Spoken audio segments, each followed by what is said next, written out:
بسم اللہ الرحمن الرحیم الحمد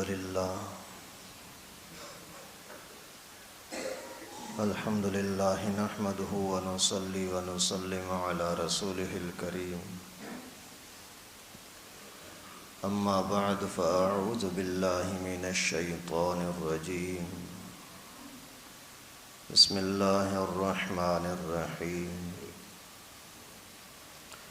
یا ایہا المدثر قم فانذر وربک فکبر وثیابک فطہر صدق اللہ العلی العظیم۔ محترم دوستو عزیزو، اللہ رب العالمین نے دنیا کے اندر انسان کو عبادت کے لیے بھیجا ہے۔ پوری دنیا کی ہر چیز انسان کی خدمت کے لیے ہے اور انسان اللہ رب العالمین کی عبادت کے لیے ہے۔ اگر انسان اپنا مقصد پورا نہیں کرتا جس مقصد کے لیے اس کو پیدا کیا گیا، عبادت، تو پھر مخلوق کو، پوری دنیا کو جس مقصد کے لیے پیدا کیا گیا وہ بھی پھر اپنا مقصد پورا نہیں کرتی۔ آپ نے اپنا کام چھوڑ دیا عبادت کا، تو اللہ تعالیٰ کی مخلوق نے بھی اپنا کام چھوڑ دیا آپ کی خدمت کا۔ اگر آپ چاہتے ہیں کہ زمین آپ کے فائدے میں رہے، آسمان آپ کے فائدے میں رہے، دنیا کے کھانے پینے کی چیزیں آپ کو نقصان نہ دیں، آپ کے فائدے میں رہیں، سارے مخلوق، سارے انسان، سارے جنات آپ کے دشمن نہ بنیں، تو آپ اپنے اس وعدے کی، جس مقصد کے لیے آپ کو پیدا کیا گیا، اس مقصد کی وفاداری کریں۔ یہ لازم ملزوم چیزیں ہیں۔ اگر آپ اپنا کام کرو گے تو اللہ تعالیٰ کی مخلوق، اللہ تعالیٰ کی نعمتیں بھی اپنا کام کریں گی، آپ کو فائدہ دیں گی۔ لیکن اگر آپ اللہ کے نافرمان بن گئے تو لازماً اللہ کی مخلوق آپ کے نافرمان بن جائے گی۔ تو پھر اس مقصد کو سمجھانے سکھانے کے لیے اللہ کے نبی تشریف لائے۔ پیغمبر کریم پر پہلی جو وحی نازل ہوئی، جس کے اندر نبی پاک کو نبی بنایا گیا، اقرأ بسم ربک الذی خلق، تو ظاہر ایک بالکل نئی چیز سامنے آئی، تو پیغمبر کریم گھبرا گئے اور پھر بی بی خدیجہ کو بتایا۔ پھر کچھ عرصے تک سلسلہ بند رہا، وحی نازل نہیں ہو رہی تھی۔ پھر اللہ تعالیٰ نے یہ آیت کریمہ نازل فرمائی جو ابھی میں نے آپ کے سامنے تلاوت کی، یا ایھا المدثر قم فانذر وربک فکبر وثیابک فطہر۔ اے میرے نبی، اے چادر اوڑھنے والے، اے کملی والے میرے پیارے محبوب، اٹھیں، آپ اپنا کام کریں۔ آپ کا کام کیا ہے؟ لوگوں کو دین سکھانا۔ قم فانذر، لوگوں کو ڈراؤ، عذاب سے بچاؤ۔ لوگ جو غلط راستے پر جا رہے ہیں ان کو بتاؤ اس کا نتیجہ خراب ہوگا، اور اپنے رب کی بڑائی، کبریائی بیان کرو۔ وَرَبَّكَ فَكَبِّرْ، اپنے رب کی بڑائی اور کبریائی، عظمت بیان کرو، لوگوں کو سمجھ میں آئے۔ لوگوں کے نظر میں اللہ تبارک و تعالیٰ کی طرف ذہن ہے ہی نہیں، ان کو بتاؤ تو صحیح کہ اللہ کیا ہے، اللہ کی عبادت کیوں کریں، اللہ تعالیٰ کا خوف کیوں رکھیں۔ آپ ان کے سامنے بتاؤ کہ اللہ بڑا ہے، سب سے بڑا ہے۔ کبر، اللہ کی بڑائی بیان کر۔ کتنا بڑا ہے؟ ایک لمحے کے اندر پوری دنیا کو مٹا دے، مرضی کا مالک ہے۔ لمحے کے اندر اسی طرح کی دوسری دنیا بنا دے، اس سے بھی بڑا ہے۔ پانی کو اوپر اڑاتا پھرے بادلوں کی صورت میں، مرضی کا مالک ہے۔ بغیر کھمبوں کے آسمانوں کے اوپر کھڑا کر دے، مرضی کا مالک ہے۔ اسی زمین میں سے مٹی سے صاف شفاف صاف ستھرا پانی نکال دے، اس سے بھی بڑا ہے۔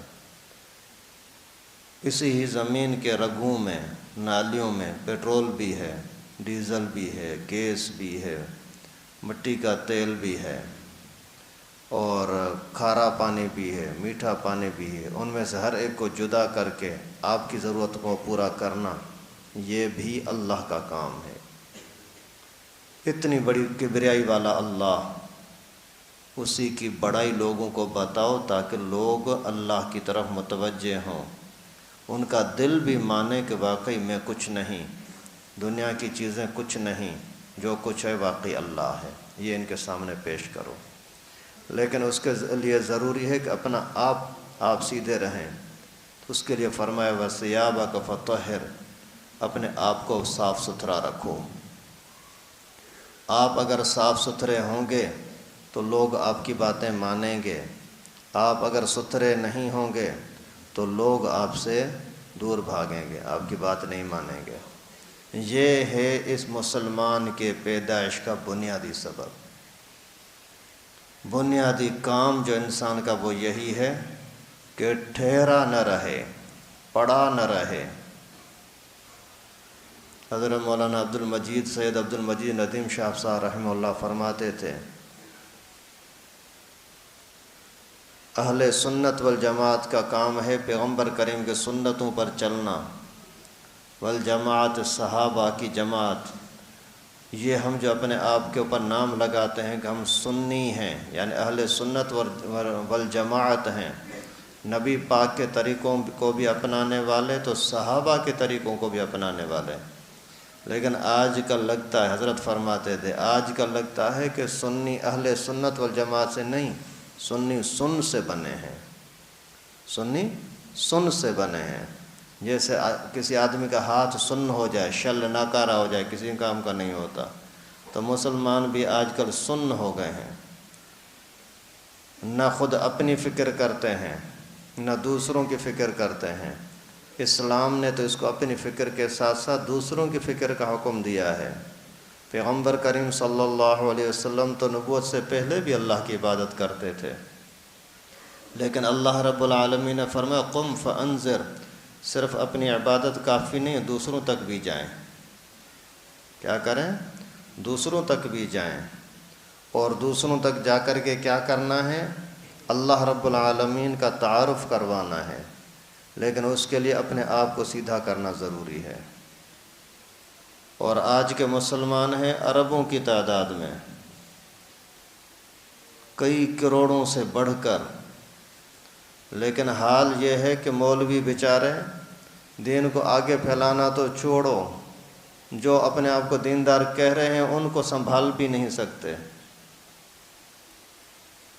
کتنے سالوں سے ہم یہاں لگے ہوئے ہیں کہ لوگوں کو گناہوں سے کم از کم نکال دیں، شرک سے نکال دیں، برائی سے، بے حیائی سے، گندے کاموں سے نکال دیں۔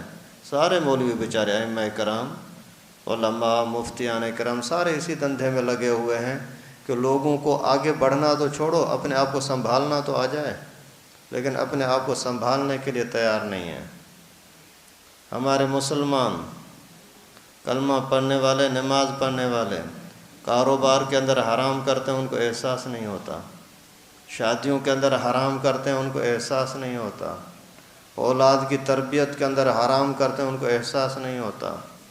یار مسلمان ہو کر کے اور اولاد کی تربیت کافروں والی، مسلمان باپ ہو کر کے اولاد کی تربیت صحیح نہیں کر سکتے، مسلمان بچہ ہو کر کے ماں باپ کا احترام نہیں کر سکتا۔ آج کل ہم صرف اسی ہی کام کے اندر لگے پوری زندگی کھپا دیتے ہیں، لیکن مسلمانوں کو مسلمان بنا نہیں سکتے، جبکہ حکم تو یہ ہے کہ اپنے آپ کو تو پہلے مرحلے میں سنبھالو، لیکن آگے بڑھو، دوسروں کو سنبھالنے کی کوشش کرو۔ تو اس کے لیے ہوتا ہے اپنا کردار۔ آپ سیدھے ہیں تو پھر دوسروں کے سامنے بات پیش کر سکتے ہیں، آپ اگر سیدھے نہیں تو دوسروں کے سامنے کیا بات رکھیں گے؟ آپ اگر کسی کو بولو نماز پڑھو، آپ خود نماز نہیں پڑھتے ہوں گے تو وہ جلدی سے بولے کہ بھائی تو خود کہاں پڑھتا ہے، ابھی صبح فجر میں تو نہیں تھا، خود نماز پڑھتا نہیں، ہمیں تبلیغیں کرتا ہے۔ بھائی یہ اس طرح کا کاروبار جو ہے نا یہ حرام ہے، یہ نہ کر۔ ارے خود بھی تو کرتا ہے۔ بھائی لباس سنت کا پہنو، کپڑے قمیص شلوار پیغمبر کریم کے صلی اللہ علیہ وسلم کے اور صحابہ کے طریقے کی ہونی چاہیے۔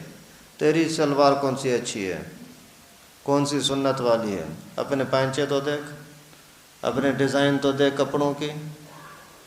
اگر آپ کسی کو بولو کہ بھائی سر پر امامہ رکھ، تیرے سر پر امامہ ہے کہ مجھے بول رہا ہے؟ بھائی سنت کے مطابق بیٹھ کر کے کھانا کھا، بھائی تو کون سا سیدھا بیٹھا ہے کہ مجھے بول رہا ہے؟ تو سب سے بڑی برائی آج کے زمانے میں ہمارے اندر یہی ہے کہ خود دین کو مانتے نہیں، زبانی مانتے بھی ہیں تو عملی اپناتے نہیں۔ جب خود نہیں اپنائیں گے دوسروں کو کیا دعوت دیں گے؟ جبکہ ہر مسلمان کا کام یہ ہے کہ آگے پہنچاؤ اور اس کے لیے کردار ضروری ہے۔ خیر بات یہ کرنی تھی کہ رسول اللہ صلی اللہ علیہ وسلم کو اللہ رب العالمین نے حکم دیا کہ قم فانذر، اٹھو اور دنیا کو دین سکھاؤ۔ بیٹھے رہنا کافی نہیں، پیغمبر کریم صلی اللہ علیہ وسلم نے یہ کام اسی ہی لمحے شروع کر دیا۔ بڑی دشمنیاں ہوئیں، غیر تو غیر اپنوں نے بھی ظلم کیا، اور چھوٹا موٹا نہیں بڑا ظلم کیا، پتھر بھی مارے، قتل کی سازشیں بھی کیں، پیسوں کی لالچیں بھی دیں، سرداری کی، امیری کی، شادی کی، ہر طرح کی لالچیں دیں، لیکن اللہ کے نبی صلی اللہ علیہ وسلم اللہ کے حکم کے سامنے جھکے رہے، لوگوں کی کسی بھی آفر کو قبول نہیں کیا۔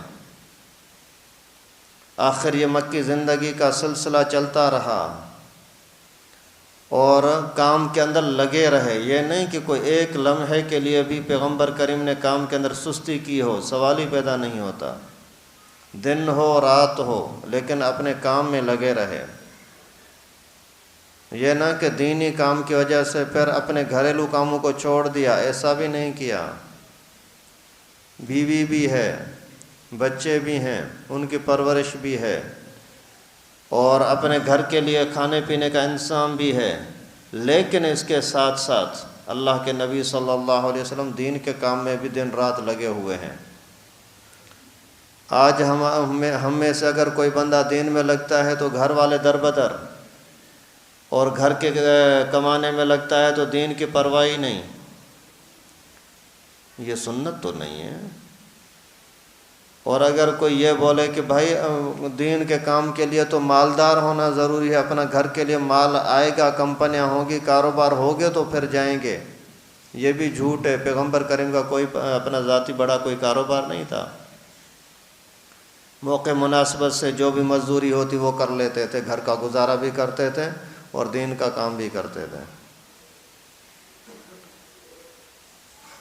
جب مکہ مکرمہ سے بالکل نا امید ہوئے کہ لوگ یہاں کے سدھرنے والے نہیں، ایک مرتبہ نہیں 100 مرتبہ، ہزار مرتبہ لوگوں سے ملاقات کرتے اور ان کو دعوت دیتے، لیکن پھر بھی جب نہ مانے تو پھر پیغمبر کریم نے دوسری طرف کا رخ کیا۔ مجھے تو کام کرنا ہی ہے، میرا کام تو محنت ہی ہے، کوئی مانتا ہے تو بھی محنت کرنی ہے، نہیں مانتا تو بھی محنت کرنی ہے۔ یہ نہیں کہ کوئی ڈانٹ دے گا کہ کل میں نے منع کیا تھا آج پھر کیوں آیا ہے، نہیں، کام کرنا ہے۔ طائف کی طرف تشریف لے گئے، طائف کے اندر بھی نا امیدی ہوئی، نہیں مانے، بے قدری کی۔ آخر پھر پریشان، ابھی کیا کریں؟ گھریلو حالات کے اندر کی پریشانی بھی، دینی لحاظ سے سامنے ماحول نہیں بن رہا، یہ پریشانی بھی، جو چند لوگوں نے دین کو قبول کیا ان کے لیے الگ سے پریشانیاں، ان کو بھی بھیج دیا کہ اب جاؤ حبشہ کی طرف۔ کچھ حبشہ کی طرف چلے گئے، کچھ وہیں چھپے چھپے ایمان کے ظاہر نہیں کر سکتے۔ آخر اللہ کے نبی صلی اللہ علیہ وسلم جہاں کہیں کوئی مارکیٹیں لگتی، منڈیاں لگتیں، ان منڈیوں کے اندر جاتے، مختلف لوگ دور دور سے آ رہے ہیں، ان کو نصیحت کروں۔ اللہ کا حکم ہے قم فانذر، ڈراتے رہو، دین پہنچاتے رہو۔ کیسے پہنچاؤں، کہاں پہنچاؤں؟ یہاں کے نہیں مان رہے، دعوت کے بدلے گالی دیتے ہیں، اچھائی کے بدلے برائی کرتے ہیں، احسان کے بدلے تنگ کرتے ہیں۔ میں ان کی بھلائی کے لیے جنت کے امیدوار ہوں کہ ان کو جنت دلاؤں، اور یہ ظالم اسی ہی جنت کے بدلے میں میرے ساتھ دشمنیاں کر رہے ہیں۔ پھر حج کا جب بھی موسم آتا، ہر موسم کے اندر حاجیوں کے پاس چلے جاتے ہیں۔ وہ جو شرکیہ حج ہوتا تھا پہلے زمانے کا، ان کے پاس چلے جاتے۔ یہاں ایک بندہ بیٹھا ہے، اس کے ساتھ ملاقات کے لیے چلے گئے۔ دوسری جگہ پر کوئی بندہ بیٹھا ہے، وہاں چلے گئے۔ کوئی 8-10 بندے بیٹھے ہیں، کوئی پورا بڑا مجمع بیٹھا ہے، وہاں چلے جاتے۔ نہ کوئی جاننے والا، نہ پہچاننے والا، نہ کوئی بیٹھنے کی دعوت دینے والا، نہ کوئی محبت کے ساتھ ہاتھ ملانے والا۔ وہاں پہنچتے ہیں، پیچھے سے ابو لہب ظالم بھی پیچھے پیچھے آ رہا ہے۔ پیغمبر کریم نے فرمایا کہ السلام علیکم، تم پر سلام ہو۔ وہ پاگل کہتا ہے کہ یہ مجنون ہے، اس کی باتوں میں نہ آنا۔ اللہ کے نبی صلی اللہ علیہ وسلم ابھی اس انداز کے اندر وہ ماحول ہے، یہ باہر کے لوگ آئے ہیں، میں ان کے ساتھ ملنے کے لیے گیا ہوں، اور یہاں میرا چچا کیا ظلم کر رہا ہے۔ گھر کا بندہ وہ بولتا ہے کہ اس کی باتیں نہ سننا۔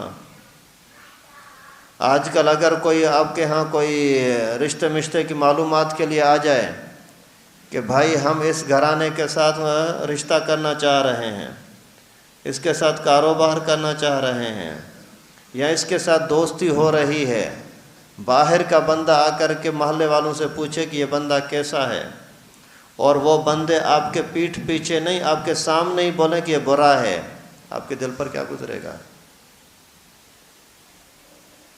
اللہ کے نبی صلی اللہ علیہ وسلم باہر کے لوگوں کو دعوت دینے کے لیے، ملاقات کے لیے گئے۔ ادھر سے ابو لہب نے بکواس شروع کی، مجنون ہے، شاعر ہے، جادوگر ہے، لوگوں کو بیوقوف بناتا ہے، ماحول خراب کرتا ہے۔ ایسے ماحول کے اندر بھی اللہ کے نبی صلی اللہ علیہ وسلم دل برداشتہ نہیں ہوتے اور ان کو دعوتیں دے رہے ہیں۔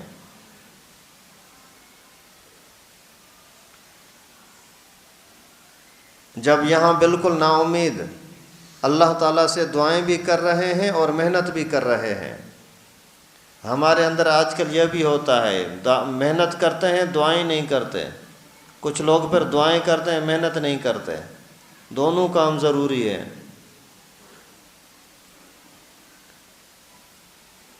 ایک بزرگ کے پاس کوئی بندہ گیا، بولا حضرت میرے لیے دعا کرو کہ اللہ تعالیٰ مجھے بچہ دے، بیٹا دے۔ حضرت نے دعا کی۔ پھر دوسرے سال آیا، پھر حضرت میرے لیے دعا کرو اللہ بیٹا دے، دعا کی۔ پھر تیسرے سال آیا، حضرت نے فرمایا کہ بھائی اپنے آپ کو ڈاکٹروں کو دکھاؤ تو صحیح، تو بیمار ہے، تیری بیوی بیمار ہے، کیا مسئلہ ہے؟ تو اس نے بولا حضرت میں نے شادی ابھی تک نہیں کی۔ شادی نہیں کی تو بچہ کہاں سے آئے گا؟ صرف دعاؤں سے کام نہیں ہوتا، محنت بھی کرنی ہوتی ہے۔ محنت کرتے رہو، دعائیں نہ کرو تو اللہ تعالیٰ کی طرف سے رحمت نہیں آئے گی، کیسے کام ہوگا؟ اللہ کے نبی صلی اللہ علیہ وسلم دونوں کام کرتے رہے۔ آخر ایسا ہوا کہ مدینے کے کچھ لوگ آ گئے حج کے موسم میں۔ پیغمبر کریم ایسے ملاقاتیں کرتے کرتے وہ ظالم بک بک بھی کر رہا ہے۔ آخر جا کر کے کچھ لوگوں سے ملاقات ہوئی۔ بھائی کہاں کے ہو؟ یثرب کے ہیں۔ کس قبیلے کے ہو؟ اوس قبیلے کے ہیں۔ میں آپ سے کچھ بات کرنا چاہتا ہوں، سنو گے، مانو گے؟ بولو کیا؟ اللہ کے نبی صلی اللہ علیہ وسلم نے فرمایا کہ دیکھو اللہ تعالیٰ نے ہمیں پیدا کیا ہے اور اللہ ہی ہمیں چلانے والا ہے۔ مختلف انداز سے سمجھایا۔ ایک مرتبہ فرمایا کہ بتاؤ تو صحیح، آدمی خالق کی عبادت کرے یا مخلوق کی؟ لوگوں نے بولا کہ خالق کی، جس نے پیدا کیا ہے۔ نہیں، مخلوق کی اگر کوئی کرے تو؟ بولا یہ تو بے سمجھی ہے، بے وقوفی ہے۔ جب اس طریقے سے اس کو اعتماد میں لے لیا، باتیں پکی ہو گئیں، پھر فرمایا کہ بتاؤ تو صحیح، تو کس کی عبادت کرتا ہے؟ میرا خدا ہے نا، وہاں پڑا میرے گھر میں ہے، میرے گھر کے پاس ہے، میں اسی کی عبادت کرتا ہوں۔ اچھا یہ تو بتا کہ اسی کو تو نے پیدا کیا ہے یا تجھے اس نے پیدا کیا ہے؟ ابھی حیران ہو گیا، پہلے باتیں بھی ایسی کی ہیں کہ پھنس چکا ہے۔ اس نے بولا اس کو میں نے بنایا تھا۔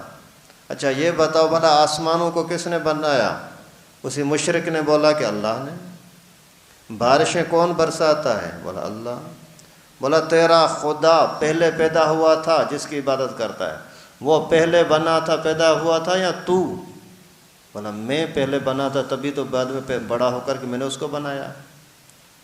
تو اللہ کے نبی صلی اللہ علیہ وسلم نے فرمایا کہ تجھے پیدا کرنے والا اللہ، آسمان و زمین کو پیدا کرنے والا اللہ، ابھی ہونا ایسا چاہیے کہ تو اپنے پیدا کرنے والے اللہ کی عبادت کر، اور تیرا بت جس کو تو نے پیدا کیا ہے وہ پھر تیری عبادت کرے۔ بات سمجھ میں آ گئی۔ مختلف انداز سے اللہ کے نبی صلی اللہ علیہ وسلم نے لوگوں کو سمجھایا۔ اللہ کے فضل و کرم سے 6 بندے ان میں سے مسلمان ہو گئے۔ یہ پیغمبر کریم کی عمر اس وقت میں 51 سال ہو چکی تھی، اور پھر ان کو کچھ نصیحتیں کیں کہ آپ جا کر کے اللہ کا خوف رکھو، لوگوں کو دین کی دعوت دو۔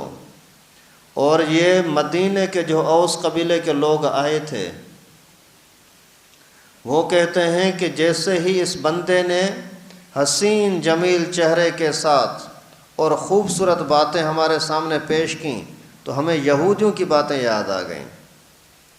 وہ یہ کہ ہمارے مدینے میں جو یہودی رہتے تھے نا، وہ ہمیں ہر وقت کوئی بھی اختلاف ہوتا، لڑائی جھگڑا ہوتا تو وہ کہتے کہ عن قریب آخری نبی آئیں گے اور ہم اس نبی کی بات مانیں گے اور اس کے راستے پر چلیں گے، پھر ہم اسی کے ساتھ مل کر کے اور آپ کے خلاف بد دعا کریں گے، اوس اور خزرج کے خلاف جو ہمارے خلاف لڑتے ہیں، بد دعا کریں گے، پھر آپ کی شکلیں بندروں کی اور خنزیروں کی بن جائے گی، پھر آپ کے اوپر قوم سمود اور قوم عاد کی طرح عذاب آئیں گے۔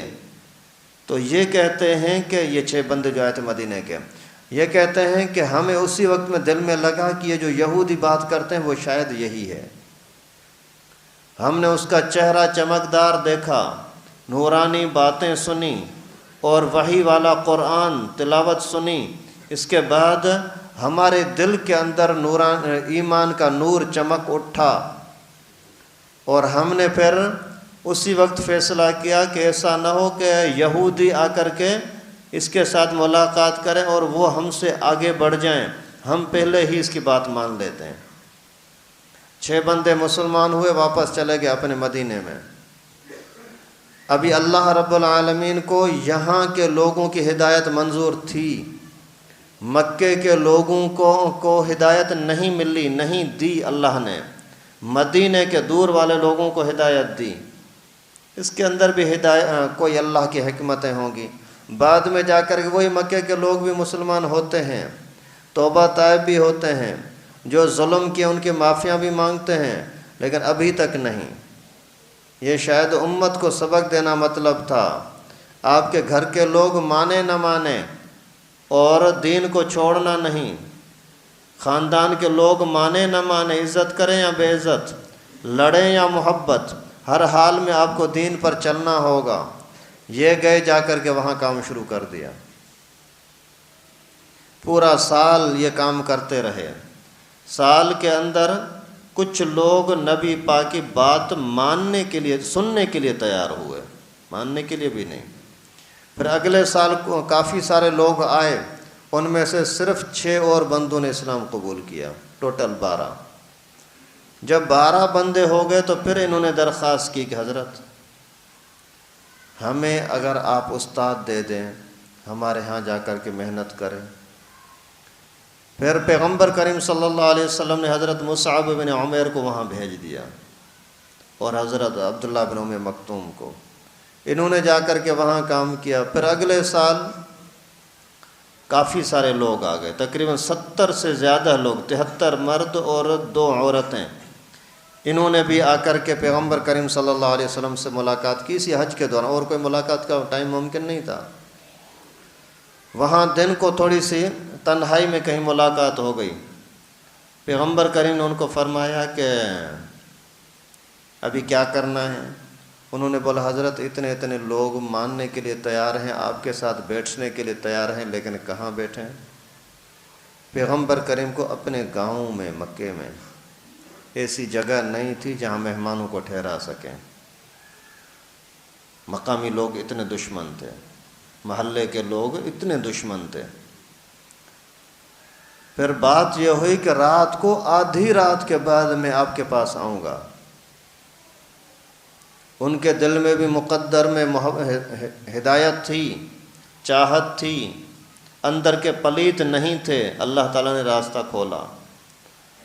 آدھی رات کے بعد رسول اللہ صلی اللہ علیہ وسلم وہاں پہنچے تو سارے ساتھی انتظار میں بیٹھے ہیں۔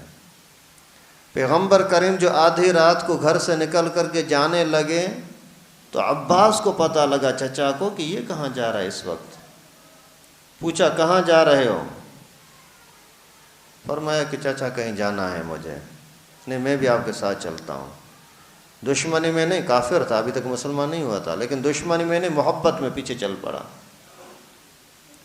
چلتے چلتے دیکھا کہ اللہ کے نبی صلی اللہ علیہ وسلم اسی مدینے کے لوگوں کے ساتھ بیٹھ گئے، تو مدینے کے لوگ بھی ڈر رہے تھے، ایسا نہ ہو یہ کوئی جاسوس ہو، یہ کوئی ابو لہب کی پالیسی کا بندہ ہو۔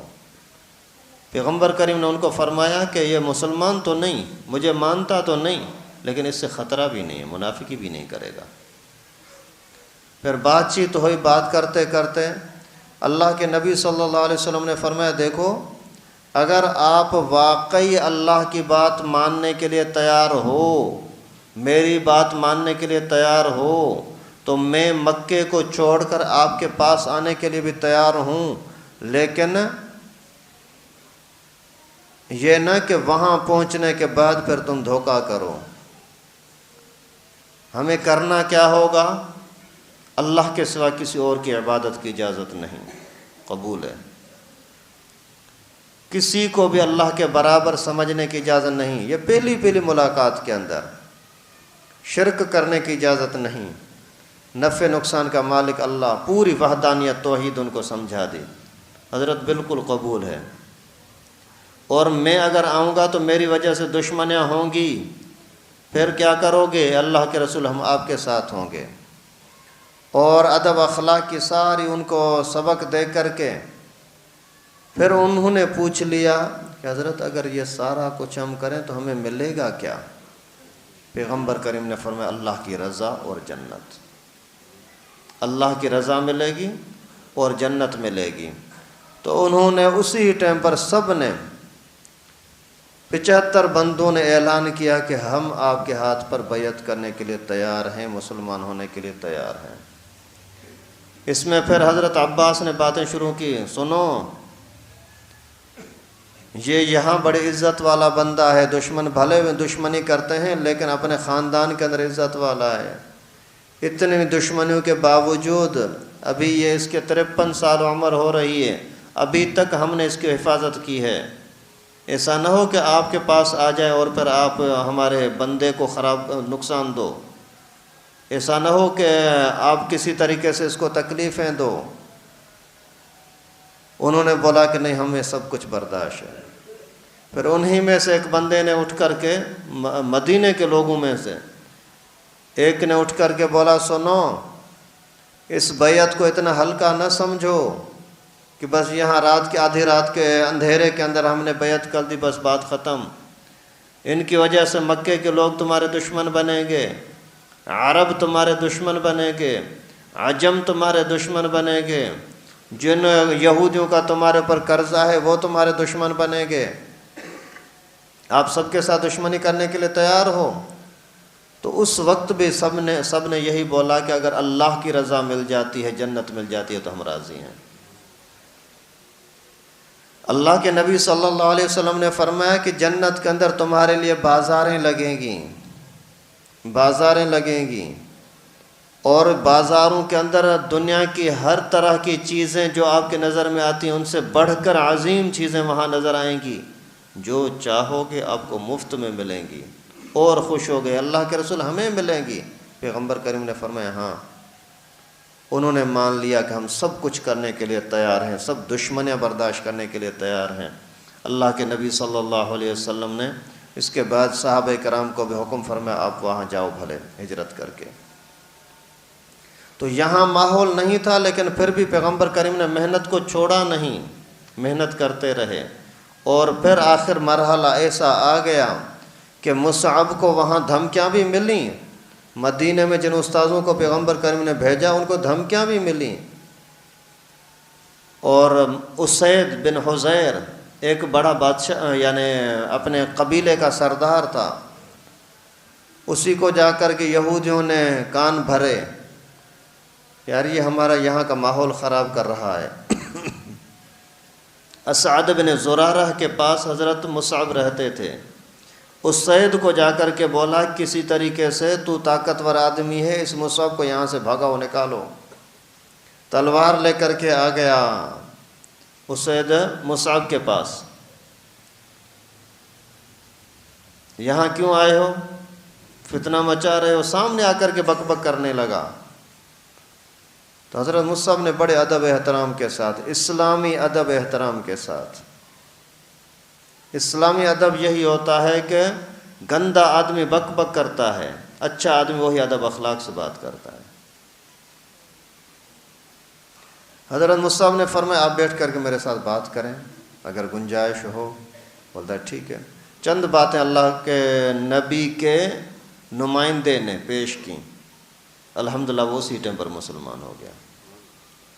پھر یہ اسید وہیں کہہ رہا ہے یار میرا مشورہ ہے، یہاں کا ایک سردار ہے سعد بن معاذ، وہ اگر کسی طرح ہدایت پر آ جائے نا بہت اچھا ہو جائے گا۔